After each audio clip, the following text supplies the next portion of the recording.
Oke, selamat sore Cah Koci dari Kota Madiun. Berjumpa lagi dengan kita. Saya Fikri di sini mewakili Dinas Pertanian. Di sini kita tidak sendiri.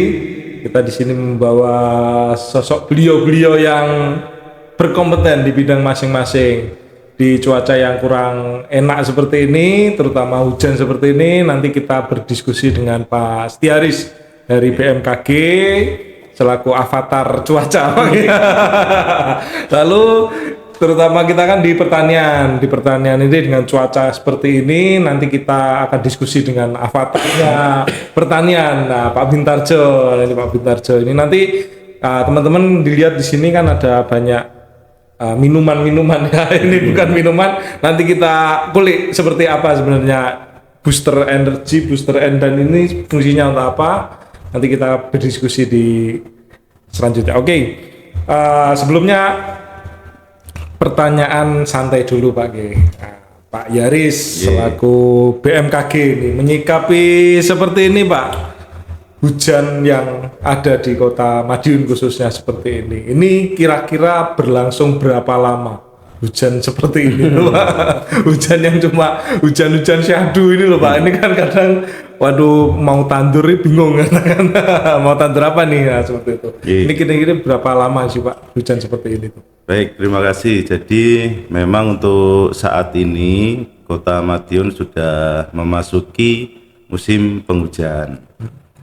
Ini berlangsung dari bulan Oktober Dasarian 3. Nah, ini berlangsung sampai hari ini. Kemudian memang kita sudah prediksikan dari BMKG bahwa untuk wilayah wilayah Kota Madiun ini memasuki musim penghujan di Oktober Dasarian 3. Kemudian beberapa hari di awal-awal musim penghujan ini memang curah hujannya langsung deras ya. Intensitasnya itu cukup tinggi.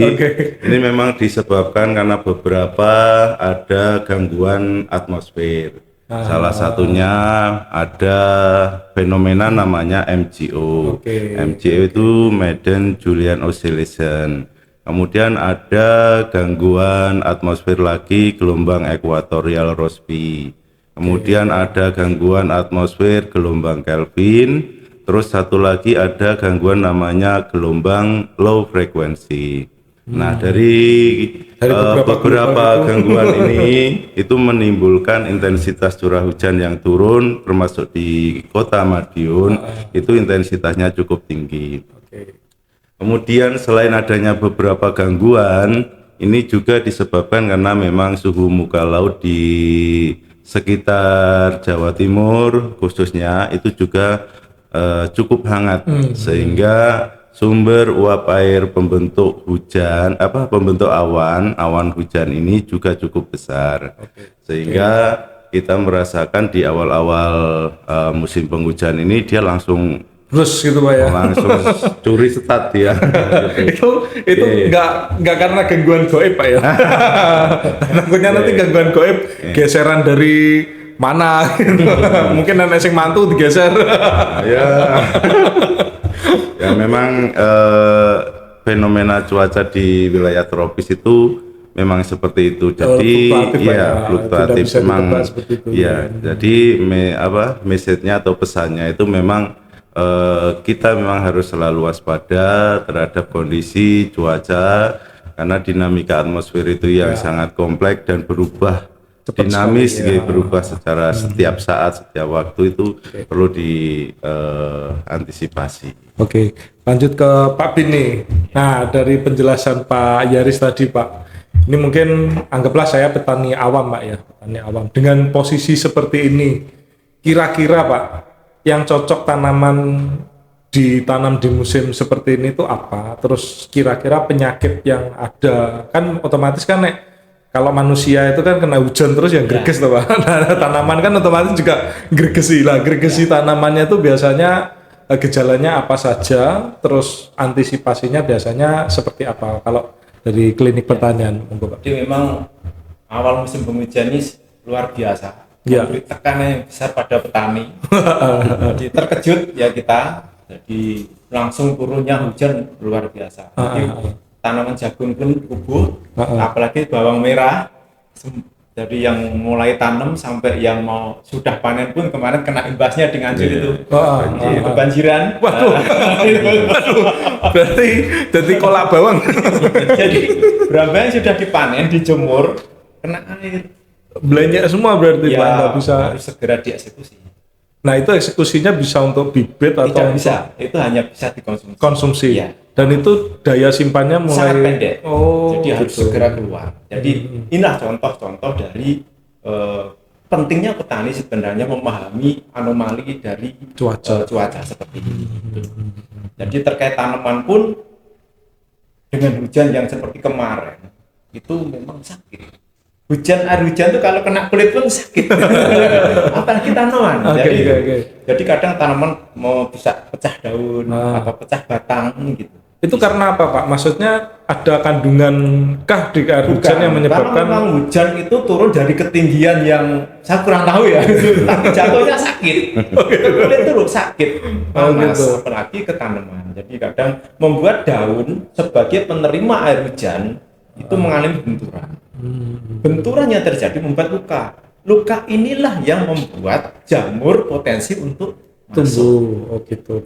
Nggak bisa dipakai betadine, nggak bisa. Itu ada ilmunya nanti.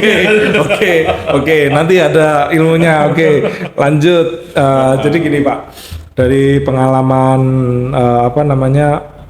pengalaman Pak Yaris, terutama kan Pak Yaris sama Pak Bin ini dari importir dari Nganjuk Pak ya. Kita impor pemain pendatang baru nih dari Nganjuk. Bukan pendatang baru ya, hitungannya pendatang lama itu aja. Maksudnya kita rekrut untuk di Kota Madiun, kita sharing-sharing ilmu. Oke. Pengalaman Pak Yaris sebagai yang ada dulu pernah di Nganjuk Pak, sampai sekarang di Nganjuk ini melihat fenomena seperti ini tuh antisipasinya seperti apa Pak? Antisipasi petani Nganjuk yang belum kenal Pak Bin, katakan ada petani ini biasanya ini antisipasi ini Mas, harus seperti ini, harus seperti ini. Sebenarnya banyak faktor ya, kayak seperti di Nganjuk itu lokasi pertanian itu terkadang merupakan wilayah langganan banjir. Artinya banyak faktor yang menyebabkan suatu produk pertanian itu gagal. Jadi selain cuaca yang hujan terus, kemudian matahari berkurang, ini kan menyebabkan kelembabannya tinggi. Padahal kita tahu kayak seperti berambang merah itu dia tidak membutuhkan kelembaban yang terlalu tinggi. Artinya kalau dia terlalu lembab itu dia bisa menyebabkan kebusukan, baik itu busuk daun maupun busuk umbinya. Iya. Oh, berarti Pak Yaris sudah mulai belajar bawang nih Pak. Dengan pengalaman yang ada dengan kebetulan saya kan sedikit banyak background S1 saya kan dari agronomi. Itu salah satunya. Memang untuk salah satu syaratnya itu kan yang paling dominan itu adalah penyinaran matahari itu kalau tidak salah 75% ya. Jadi dia sebenarnya butuh air tapi hanya untuk minum saja Pak ya. Banyak.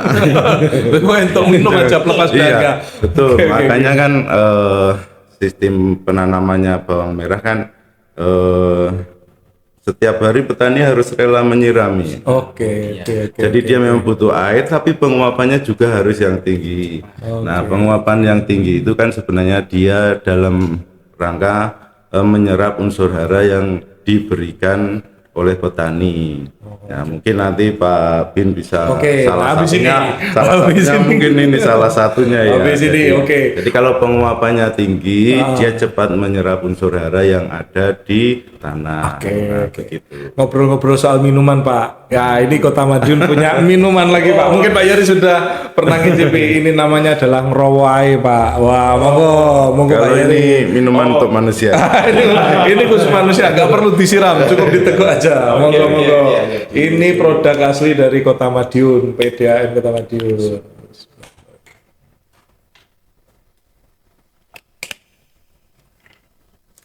Cukup seger. Ganti nih bawang kita.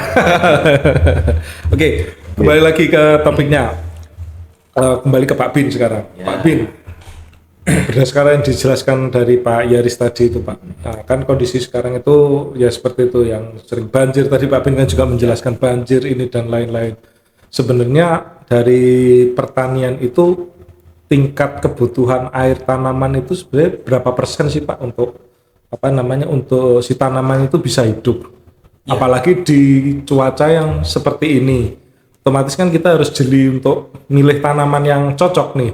Cocoknya apa, seperti apa? Nah, monggo gimana Pak? Jadi kembali ke karena ini ranahnya petani. Iya, oke. Petani itu sulit untuk diarahkan untuk budidaya apa. Oh, gitu. Maunya sendiri. Gitu. Jadi kita dari klinik pertanian ini ya nggak bisa apa-apa. Oh. Saya pengen nanam ini Pak, ya sudah. Gitu. Gitu. Di musim hujan tanam brewa.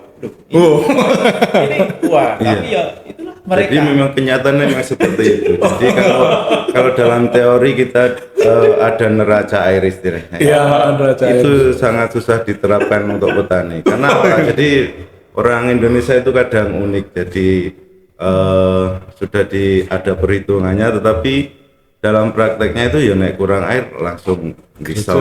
Ya, betul, itu salah satu cara mereka memenuhi untuk kecukupan dari budidaya. Jadi kami di klinik pertanian sudah melakukan pengamatan panjang terkait kendala-kendala atau problem solving di lapangan. Salah satunya yang berurusan di musim hujan. Ya, itu gimana Pak? Satu poin untuk petani dan tanaman di musim hujan adalah kita harus membangun tanaman itu kuat Dulu. Ketahanan internal dari tanaman harus dibangun dengan baik. Oh gitu. Apakah cukup cukup dipupuk saja, diberikan nutrisi saja, atau pupuk dan nutrisi yang membangun atau unsur lengkap sehingga dia memenuhi semua kecakupan gizi atau tumbuh dia yang baik. Contoh, di musim seperti ini jamur pasti merajalela, udah nggak bisa dihindari lah ini. Jamur itu nyerangnya pasti yang pertama di daun. Kita bicara daun dulu. Kalau sekarang gimana caranya agar daun ini lebih tahan terhadap serangan jamur? Jadi kita membangun kerapatan klorofil. Oh, gitu. Daun itu dianyam dengan klorofil yang rapat dengan penambahan mungkin unsur-unsur seperti contohnya silika, gitu. Silika. Itu mungkin juga CU, tembaga, sidal. Gitu. Jadi contoh-contoh seperti itu membangun anyaman ini menjadi lebih rapat, lebih ulet sehingga hifa jamur itu tidak mampu menembus dalam daun, hanya di tepi saja. Artinya apa? Keuntungan dari seperti ini menghemat biaya fungisida. Itu satu. Yang kedua, serangan yang di bawah.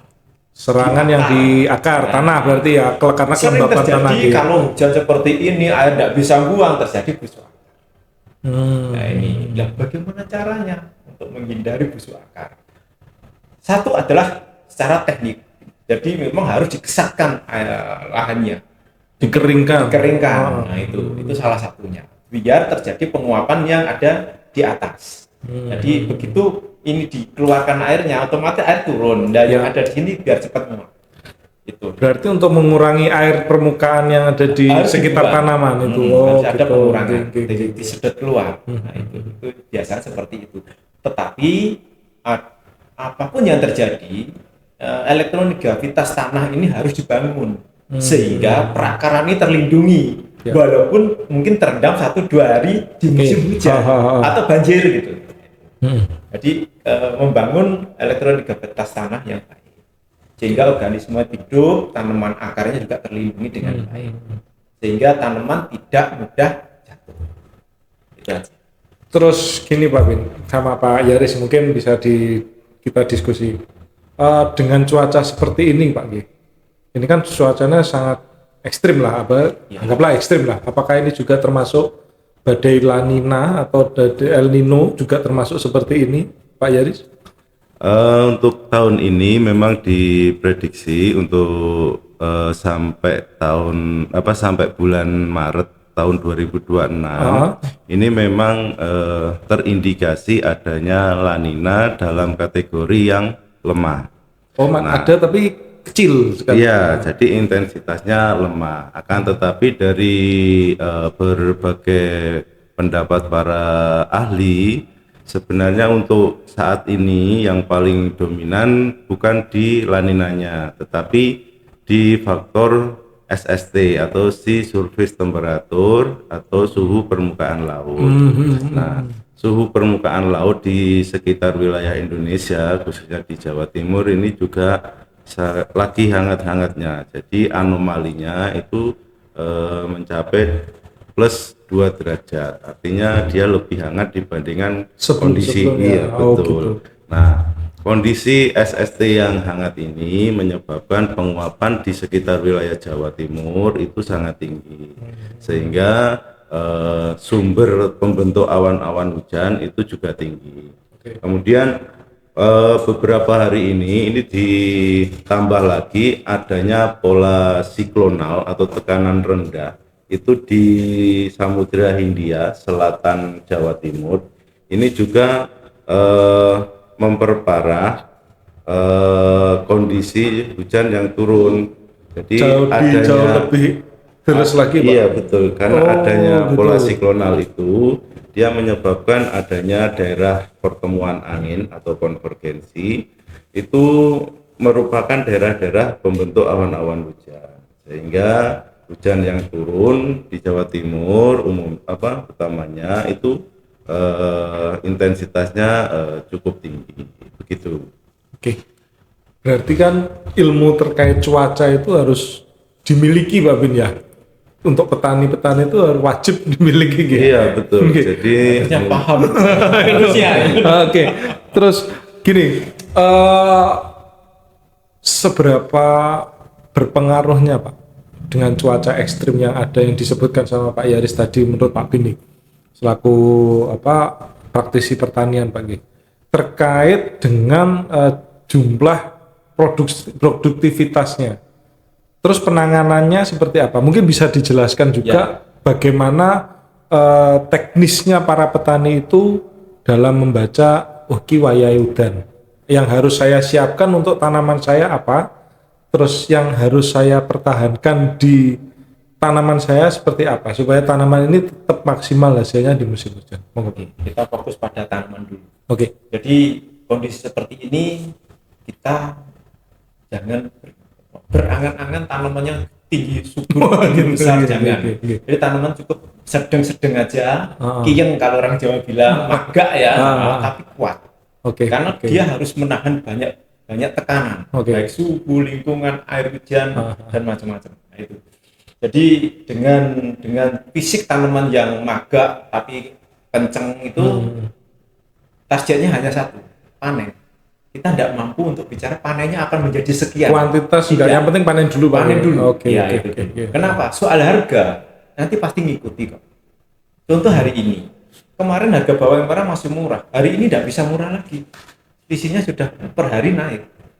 Karena prosentase hasil panennya itu kan menurun. Kebutuhannya tetap. Nah, apalagi ini musim mantu, Pak G. Ya, makanya ini mulai heboh impor bawang merah. Bawang merah lagi bukan bawang merah untuk seperti kita, ini bawang bombay mini. Bawang bombay mini. Itu ya biaran aja, itu mereka. Jadi yang petani harus pahami hari ini adalah membangun ketahanan internal tadi yang saya sampaikan. Jadi, Pak Bin, tanaman saya sudah terlanjur tinggi, gimana ini modal terus? Ya dihentikan. Bagaimana caranya? Triknya, Pak. Itu penting. Kami di klinik riset ini panjang, sudah mulai tahun 2010 untuk membangun sebuah teknologi seperti ini. Jadi kalau tanaman sudah terlanjur model, tidak terbendung, harus diapakan, itu sudah ada teknologinya. Pak Bin, saya kok tertarik ya terkait booster inhibitor, booster N, booster energy. Mungkin bisa dijelaskan, Pak Bin, ini apa saja dan kegunaannya seperti apa? Apakah ini juga bisa menjadi salah satu solusi ketika kondisi cuaca seperti ini ke tanaman itu apakah menjadi hitungannya nutrisi tambahan lah Ya. seperti itu. Jadi, Monggo. mungkin Tidak yang apa-apa. pertama yang Kecil dulu, ini. oke. Kecil-kecil cabai rawit nih. Ini diberi nama Booster N. Klinik sebenarnya tidak pernah membuat nama. Oh gitu. Booster N, jadi penguat N. Jadi judulnya Dynamic Soil Conditioner. Oh gitu. N Dia- itu apa Pak? Indomie atau? Jadi sebenarnya dia Nitrogen. memaksimalkan agar unsur N itu tidak cepat menguap. Oke. Gitu aja. Unsur N itu teman-teman nitrogen ya. Nitrogen Ya, itu salah satu nitrogen. unsur pembangun dari tanaman. G. Sehingga dengan tidak menguapnya si unsur N ini, pemakaian pupuk yang mengandung N tidak usah banyak-banyak. Ureanya cukup Urea, kecil, ZA, oke. Sebisa mungkin kecil cukup atau mungkin diambilkan dari NPK yang dimasukkan. Tapi NPK-nya tidak keluar. Oh, gitu. Sehingga dia ngunci terus di situ. Jadi kalau riset, jangan riset, tesis maupun disertasi yang dari Penelitian lah, kampus ya. itu sudah jelas dituliskan di situ kehilangan unsur N dari pupuk urea itu kan mencapai 70%. 70%. Iya. Jadi ketika kita tabur 100 kilo. 100 sebenarnya yang serap terserap tanaman hanya 30 kilo. kecil sekali ya, 70. 70%-nya Hilang. menguap, larut air dan dimakan organisme. Oh gitu. Dan penguap ini yang paling tinggi. Penguapan ini sebenarnya sangat berbahaya juga. Di Untuk Belanda penguapan ini menjadi masalah Oh, dari gitu. peternakan-peternakan yang ada. Ah, Problem mereka dalam mungkin di BMKG-nya sana ya. Di sini belum. Oke. Nah, jadi formula ini dibangun untuk media tanam. Dalam hal ini tanah. Jadi memperbaiki elektronegativitas tanah. Sehingga akar itu lebih mudah makan. makan si Walaupun- N-nya ini. ya. Oke. Bukan seluruh Oh, nutrisi. seluruh nutrisinya. Ya. Oke. Jadi kita hari ini makan di tempat yang enak seperti ini. Prasmanan lah kan. Lain kalau kita makan mungkin di kamar mandi kan juga Oke. enak. Ini contoh aja. Ah. Jadi sudah makannya enak, tempatnya enak sehingga tanaman pun makan dengan Oh gitu. Betul, betul. ini terkait untuk efisiensi pupuk dan pembenah tanahnya. Pembenahan tanah di sini ya. Oke. Jadi ini arahnya ke akar. Oh sebenarnya. gitu. Booster N ini arahnya ke akar. Kalau ini Pak Bin, Ini dulu energi. Nah. Oke, energi. energi ini adalah namanya energi kan tenaga. Ya. Ya, inilah unsur lengkap yang dibutuhkan si tanaman. Hmm. 16 unsur esensial itu. Salah satunya. Ini hanya untuk vegetatif. Vegetatif itu masa remajanya tanaman. Tumbuh, Oke. mulai 0 sampai tumbuh. Oke ya. Begitu masuk ke fase generatif, nanti beralih kepada si inhibitor. Inhibitor ini. Ya. Oke. Jadi salah satu, kalau untuk pembuahan banyak saya kira di toko-toko atau di formulasi itu banyak. Tapi yang hebat dari si inhibitor ini, dia menghambat pertumbuhan akar, batang, dan daun. Berarti dikunci Tidak tumbuh. supaya beralih ke buah. Buah. Oh, seperti Kalau itu. bawang merah beralih ke umbian. Oh, gitu. Kalau tanaman terlalu modot dihentikan dengan ini, Hmm. dia akan diam. Berarti contoh kentang. Kalau di dataran tinggi, kentang rawan jamur. Ya. Dengan hujan seperti ini, petani kentang sudah lah. Banyak dongkos Kukur-kukur, Pak. dulu dongkos yang oke. Nah, sekarang dengan adanya seperti ini, kalau dulu tanaman kentang sepinggang, hari ini tanaman kentang cukup sedengkul. Tetapi batang gede dan keras. Daunnya kencang semua, kayak pohon beringin itu. Berarti gini Pak, kalau yang saya terima ketika musim hujan itu jangan sampai tanaman itu terlalu tinggi. Untuk khususnya umbi-umbian ya. Ya Umbi-umbian, apapun, aja. apapun. Jagung pun kalau terlalu tinggi gemuk hari ini jatuh. Karena air hujan. Karena air hujan campur angin mas sekarang. Oke. Terus gini Pak, itu kan tadi sudah dijelaskan ya nutrisi kandungan ini dan lain-lain itu berarti kan salah satu bentuk teknologi Dari klinik dan pertanian. teknologi dari klinik pertanian yang berinovasi untuk membuatkan nutrisi pertanian ini seperti ini. Nah, untuk dari BMKG Pak, mungkin ada teknologi yang mudah diakses oleh para petani, ben gampang cara ngeramal. Oh, ki arep beten iki. Ki arep beten iki. Engko sik Ben titis. Ben titis dulu. Sama ngepasne rego, betul Pak. Pak Yaris. Jadi kalau di BMKG sebenarnya informasi itu sudah open ya, jadi sudah semua sudah dibuka. Itu disajikan dalam web BMKG juga sudah ditampilkan semua informasi tentang misalkan ada cuaca ekstrim, kemudian kira-kira ada kewaspadaan terhadap El Nino, La Nina, itu juga sudah ditampilkan di web kita. Kemudian untuk bagi petani secara personal, mungkin kalau tidak bisa mengakses web, itu mungkin sekarang kan banyak petani yang sudah punya HP, Nah, di situ petani bisa mengakses melalui aplikasi Info BMKG. Info BMKG. Ya betul, itu bisa di-download di App Store maupun di Play Store.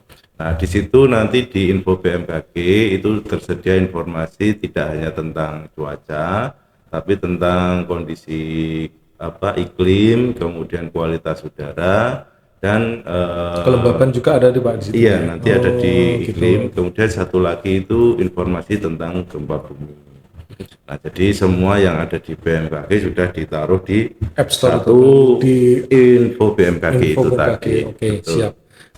Tingkat keakuratannya Pak, kan kadang petani ku kan gini, sisi dulu lagi, tekok petone baik, seperti itu kan kadang seperti itu kan, petone arep tandur sih ngitung petone baik apa gitu.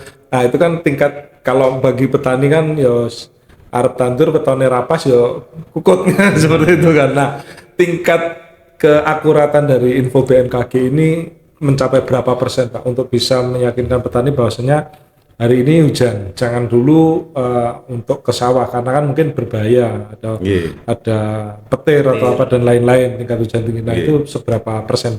Jadi kalau untuk tingkat akurasi ketepatan perakiraan kita sebenarnya gini, kalau semakin jauh perakiraan itu memang akurasinya semakin rendah.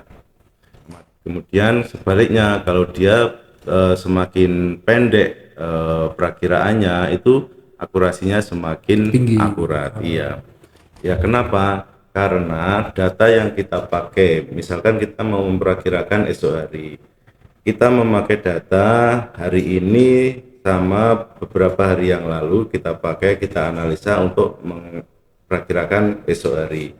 Nah, mungkin untuk esok hari keakuratannya bisa mencapai 80% bahkan lebih. Tetapi kalau untuk dipakai memperakirakan 3 hari atau 7 hari ke depan atau sebulan ke depan itu iya, jadi kalau semakin panjang memang grafiknya nanti dia akan turun.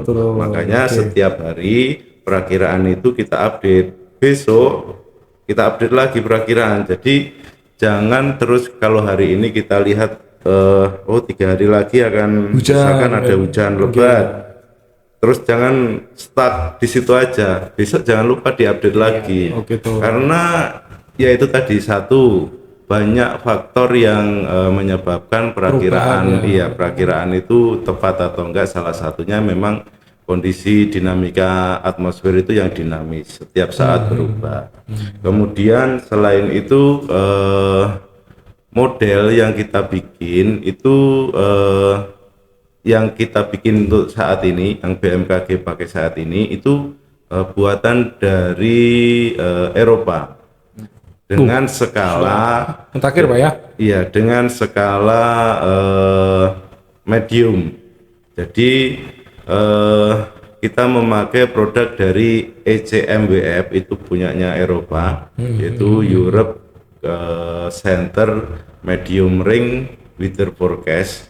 Nah itu memang untuk saat ini memang model itu yang terbaik di antara beberapa model yang kita pakai. Jadi kita juga punya sendiri model, kemudian dari beberapa model itu nanti kita bandingkan mana yang terbaik. Ada pembandingnya. Iya betul, karena banyak model. Prancis ada model, kemudian Eropa ada model, Amerika yang NOAA itu juga model. Kita di Litbangnya BMKG juga punya model. Jadi semua model itu beberapa survei itu bahwa ECMWF itu yang untuk saat ini yang terbaik yang kita pakai. Terus gini Pak Bin, pernah nggak Pak Bin itu melihat petani itu bisa membaca cuaca seperti ini Pak Bin? Akhirnya dia berhasil lah, katakan oh saat ini mau hujan nih, katakan dia petani bawang lah, katakan dia mempersiapkan ini dan segalanya. Pernah nggak Pak Bin menjumpai petani seperti itu Pak Bin? Sepengalamannya Pak Bin? Jadi kalau untuk menghadapi musim hujan jarang yang titis. Kalau musim kemarau iya. Jadi petani itu lebih memahami di musim-musim kering. Jadi harus gimana, persiapannya apa. Musim hujan rata-rata tetap sekali mesti kebobolan. 1-2 kali pasti kebobolan. Pasti itu. Oke. Jadi dalam 1 tahun kalau petani bawang merah 4 kali, pasti 1 ini mesti trouble. Untuk sedekah ya. Oke. Kalau petani padi ya ini musim yang berbahaya. Ya, jadi, gimana Pak Bin ini menurut Pak Bin? Hati-hati dengan jamur yang kresek. Jamur kresek yang melaras, ya, karena kelembapan tinggi yang di dalam. Kayaknya dingin, di dalam panas. Anget. Di dalam tanahnya atau di dalam ini rumputnya. Oh, rumputnya. Rumputnya itu anget. Jadi ini satu, potensi jamur untuk tinggi. Oke. Kedua, hama lebih cepat berkembang biak. Ya kayak manusia Pak Bin ya. Biasanya nek musim hujan gini ya, nek manusia kan berkembang biak banyak sekali. Oke. Kita bisa teman-teman. Oke. Memang ketepatan petani dalam mengakses cuaca ini, baik petani apapun memang harus diedukasikan. Iya, betul. Cuma caranya bagaimana? Kita belum tahu. Efektif. Pernah nggak Pak Yaris BMKG ini mengundang dari kelompok tani terus memberikan edukasi terkait cara membaca cuaca atau mungkin memberikan ini data-data sekiranya untuk bekal pertanian selama 1 depan berkaca dari setahun ke belakang seperti itu? Ya, jadi kalau di BMKG itu namanya ada program SLI. SLI itu Sekolah Lapang Iklim. Nah itu ditujukan memang kepada para petani.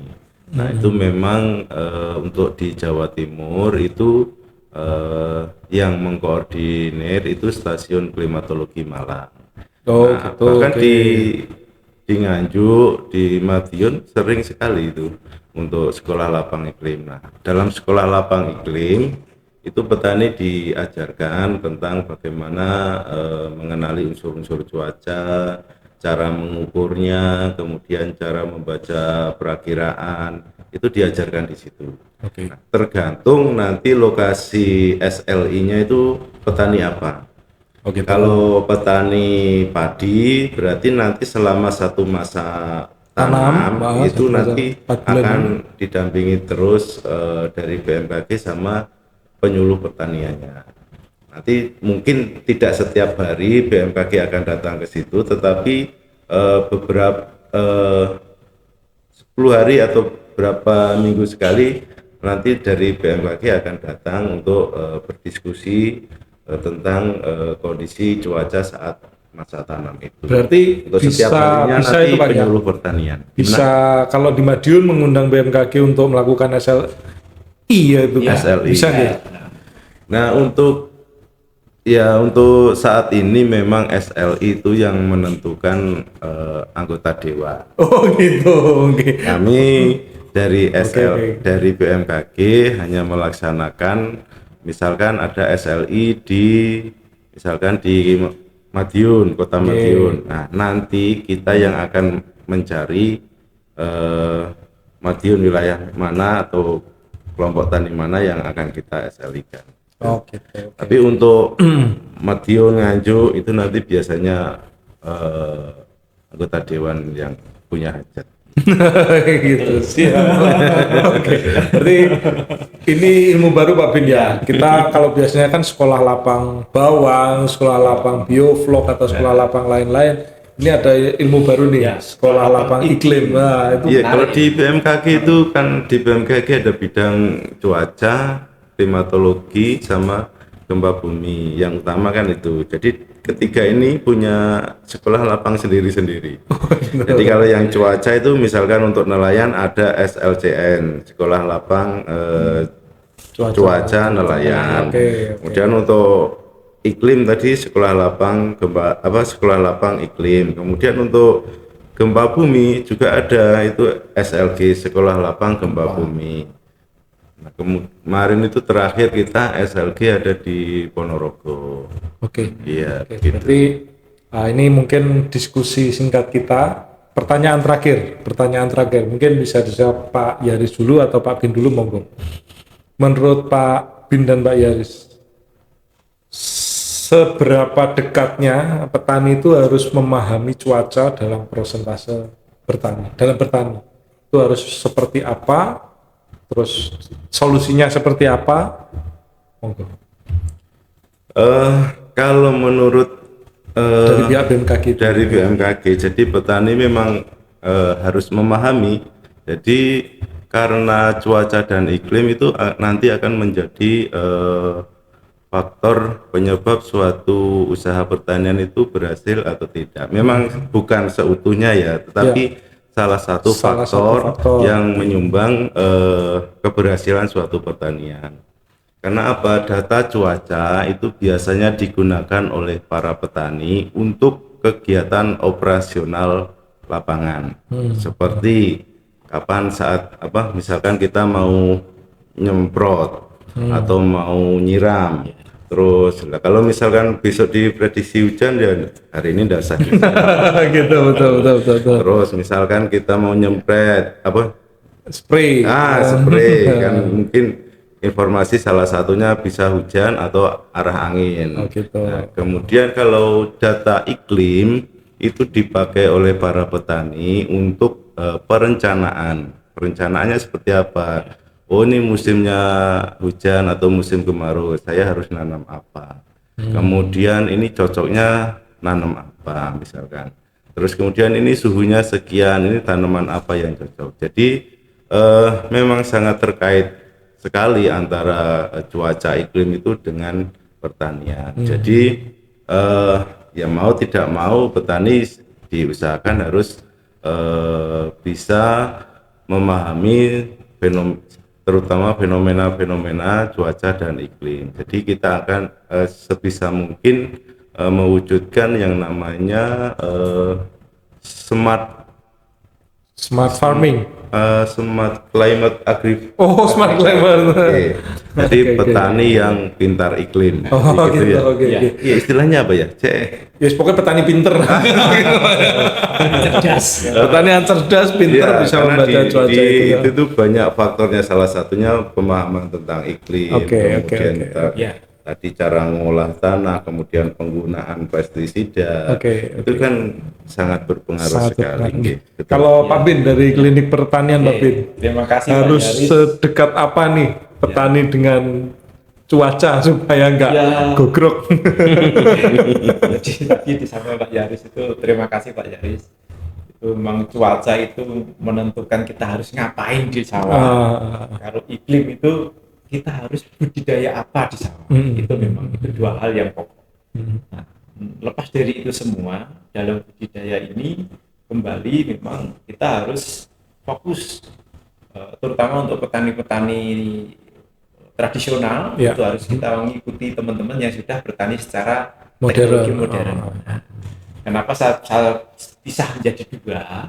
Karena memang ada karakter petani itu pokoknya disit ini saiki yo ngene. Itu yang ada masih bertahan sampai sekarang. Kalau petani modern, maaf, dia sudah dengan smart teknologi dan lain-lain sudah paham. Ya, kami di klinik selama ini mendampingi kebanyakan dari teman-teman yang sudah menjadi petani modern. Artinya dia secara teknologi juga bisa terima, kemampuan juga ada, sehingga kita lebih bisa masuk. Jadi problem solving yang ada di lahan itu bisa segera kita tangani dengan teknologi-teknologi yang ada pada klinik pertanian. Kalau menurut Pak Bin, pertanian di Kota Madiun seperti apa Pak untuk mengantisipasi kondisi seperti ini? Khususnya kan petani Kota Madiun lebih banyak di tebu, padi terutama, sama jagung. Nah, dari tiga tanaman itu untuk mengantisipasi proses yang seperti ini seperti apa? Menurut Saya amati beberapa tahun terakhir ini di Madiun memang ada beberapa kendala banjir, tapi Ya. itu spot kecil. Tapi yang utama adalah pasca panen. Sering teman-teman gagal di fase itu. Jadi ini yang harus diantisipasi. Ya. Jadi panen sudah bagus, tapi pasca panennya tidak bagus. Gabah terlalu lama disimpan di sak, dijemur tidak kering, akhirnya tumbuh atau berjamur. Oke. Ini yang membuat harga kadang menjadi jatuh. Nah ini kuncinya itu. Berarti di kegiatan pasca panennya Betul. Pak. Kalau di kota loh ya, Oh, kita gitu. bicara kota. Oke, tahu. Itu. Kalau untuk budidaya mungkin tidak terlalu terkendala ya. Untuk 3 tanaman ini sudah aman Pak Ya, menurut saya. hanya pasca panennya mungkin kita dengan dinas ini dengan BMKG juga harus Kolaborasi. Iya. Untuk mendukung kegiatan swasembada pangan Pak. Betul. Oke, siap. Oke. Jadi seperti itu teman-teman Cah Coaching ya. Jadi banyak sekali ilmu pertanian, ilmu BMKG, ilmu tentang cuaca dan lain-lain kepada para mentor-mentor yang di sini yang sudah berkecimpung cukup lama Pak Yaris di BMKG nggih. Alhamdulillah sudah hampir berapa tahun ya? 5 tahun lagi 30 tahun. Alhamdulillah. Kalau Pak Bin Kebetulan 2010 kita mendirikan klinik pertanian. 2010 pendidikan klinik berarti Ya. sudah hampir 15 tahun. Ya, itu kemudian di Madiun ini kira-kira ya 3-4 tahun terakhir ini. Oke, berarti dengan ilmu-ilmu beliau ini kan sekiranya tadi sudah memberikan apa sedikit kulitnya, dibuka kulitnya sedikit-sedikit bagaimana keterkaitan antara cuaca dan pertanian. Jadi memang benar-benar cuaca itu sangat berdampak Pak Bin ya, Pak Yaris ya, sangat berdampak sekali di bidang pertanian. Kalau kita tidak bisa membaca cuaca ya otomatis tolak angin masuk terus. Oke. Biayanya jadi buka. Oke, jangan sampai padi kita disemprot tolak angin. Jadi kita harus tahu juga bagaimana cara membaca cuaca, cara mengantisipasi bagaimana tanaman ini supaya tetap kuat Tapi betul sekali yang disampaikan Pak Yaris soal menyemprot tadi. Jadi kalau kita tidak titis, Ya. pagi kita semprot, siang hujan ya mubazir. Nah, makanya itu. Padahal sekali semprot 1 tangki mungkin nilainya 50.000. Iya. Nah, ini loh. Tapi kan kita semprot berkali-kali. Nah, itu loh Pak. Katanya biaya pestisida juga keluar, biaya tenaga kerja kita keluar, kerusakan lahan dan lain-lain, kita ada kerugian di situ. Jadi memang petani itu harus pinter dalam membaca cuaca. Ayo belajar mulai dari install info BMKG Pak nggih. Kita info BMKG dulu, belajar besok ada hujan apa enggak. Jadi kita besok ada hujan itu kondisi hujannya seperti apa, terlalu lebat atau terlalu sedang. Jadi kita bisa memberikan mengantisipasi lah kegiatan kita untuk pertanian kita seperti apa. Oke. Baik, terima kasih banyak Pak Bin, Pak Yaris atas kesempatan yang cukup singkat ini tapi ilmunya sangat padat sekali. Jadi kemudian nanti ya insya Allah nanti kemudian kita ada diskusi lagi seperti ini ya, terutama nanti terkait pertanian di yang lebih advance lagi. Oke, terima kasih banyak atas kehadiran Bapak-bapak semua, Pak Yaris, Pak Bin. Saya selaku host dari Cah Coaching, mohon maaf kalau ada salah atau kurang dari kata-kata saya. Baik, terima kasih banyak Cah Coaching. Kita tunggu episode berikutnya. Terima kasih. Dadah. Oke, terima kasih banyak Pak Yaris.